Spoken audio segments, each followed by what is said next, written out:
This video is just a quick preview of one of over 200 step-by-step percussion lessons included in our Conga Chops membership.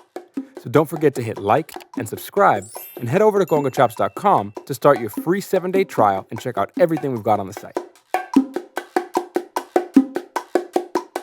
Let's jump right into learning some fun language-based phrases that are synonymous with the bongo. As we mentioned briefly in the last lesson, our traditional martillo and 2-bar lock will serve as a jumping off point and landing pad for what we'll study in this lesson.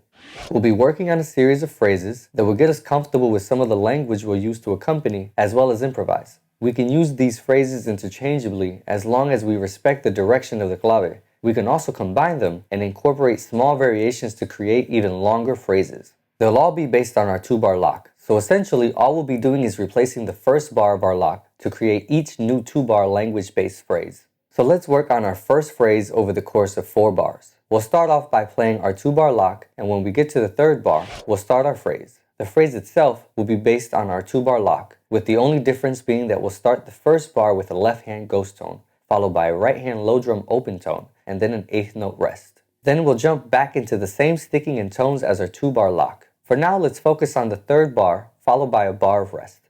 1, 2, 3, 4.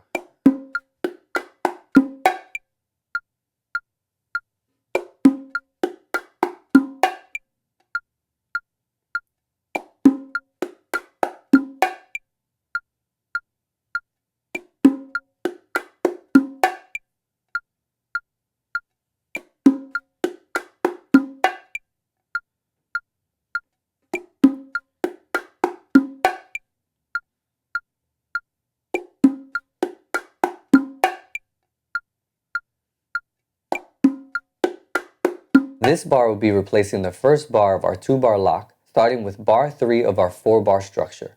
Taking the time to get comfortable with the lock we learned will make it easier for you to play certain language-based phrases.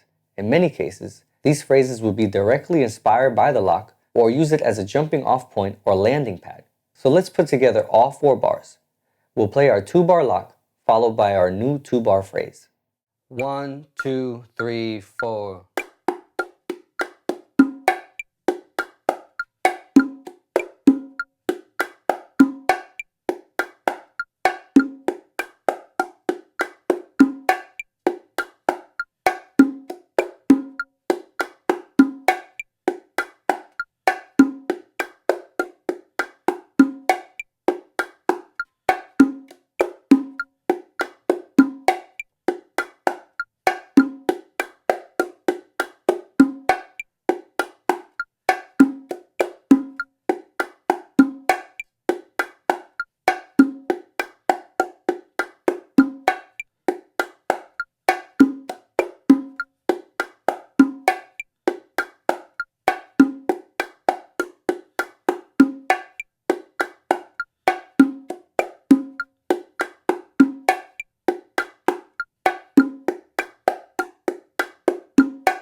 For our next language-based phrase, we'll again be using the lock we just learned to help us create a 4-bar structure. We'll play our 2-bar lock, and when we get to the 3rd bar, we'll play a ghost tone with our left hand.